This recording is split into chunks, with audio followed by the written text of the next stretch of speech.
Salut les Saiyans et bienvenue sur la chaîne DB Times, vos vidéos sur Dragon Ball. Aujourd'hui on va se retrouver pour un nouveau format baptisé DB Flash. Il s'agira de traiter de l'actualité de Dragon Ball en à peine quelques minutes. Dernières infos, news, toutes les grosses nouvelles de la semaine qui vient de s'écouler seront traitées dans cette vidéo. Jingle!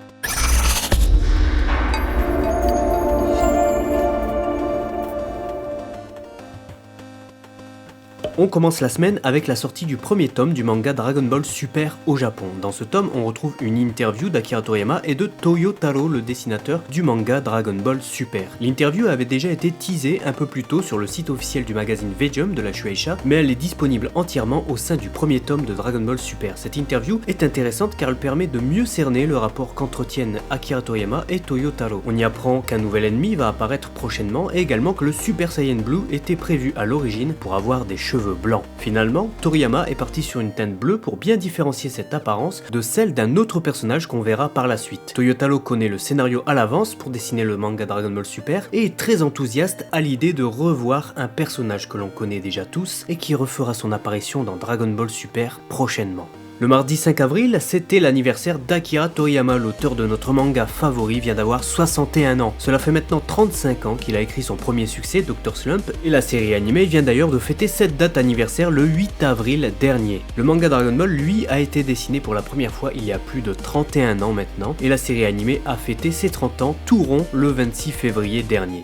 Du côté des sorties figurines, la Gigantic Series de numéro 18 qui devait sortir ce mois-ci au Japon a été repoussée au mois de mai. On a aussi un nouveau visuel de la Dragon Ball Z Resolution of Soldiers de Vegeta Super Saiyan qui sortira donc au mois d'août dans une version normale en couleur ainsi que dans une version black. En ce même mois d'août, on aura aussi droit à deux figurines Bam Presto de Karin, mesurant 12 cm.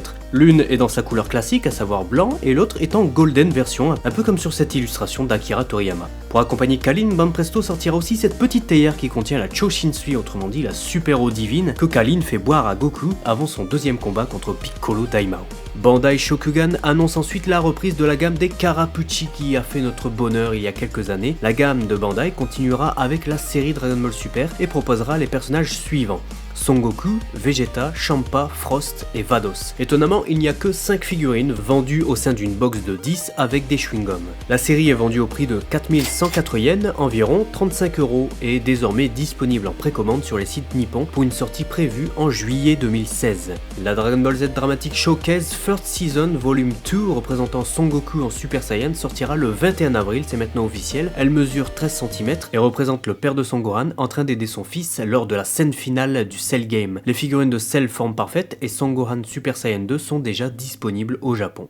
Il est désormais possible de faire la précommande de cette desktop Real McCoy de Son Goku et Chi-Chi qui sortira pour la fin du mois de juillet 2016 au Japon. Mesurant environ 15 cm de long, ce diorama reprend l'illustration de la cover du chapitre 187 de Dragon Ball réalisé par Akira Toriyama. Notons que c'est probablement la seule fois où l'on voit Chi-Chi avec les cheveux bleus et que la figurine conserve toutes les couleurs données par l'auteur sur cette illustration. La figurine sortira chez Mega House au prix de 11 880 yens, soit environ 90 €. Elle est sculptée par Pinpoint.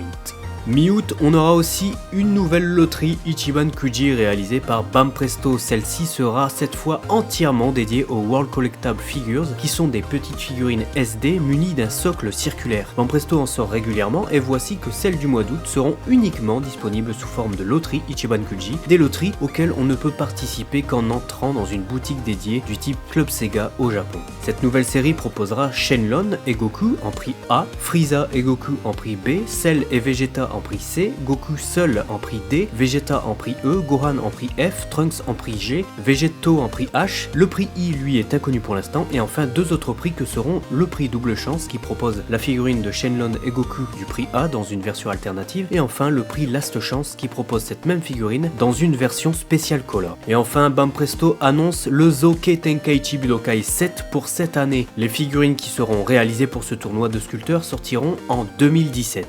Côté jeux vidéo, Dragon Ball Z Extreme Butoden qui est sorti sur Nintendo 3DS a été mis à jour avec de nouveaux Z-Assist pour sa version européenne. Cela faisait longtemps déjà que les japonais avaient eu droit à ces mises à jour, mais elles avaient tardé pour notre version européenne. C'est maintenant corrigé avec l'ajout de nombreux personnages de soutien que sont Son Goku avec son tracteur, Vegeta de la Bingo Dance, Krillin policier, Towa, Mila, le ninja Murasaki, Sukesan l'homme invisible, Son Goku et Son Gohan, la Kaioshin du temps, la Time Machine, Super Baby 2, Broly Super Saiyan 4, Son Gohan Super Saiyan 4, Champa et Vados.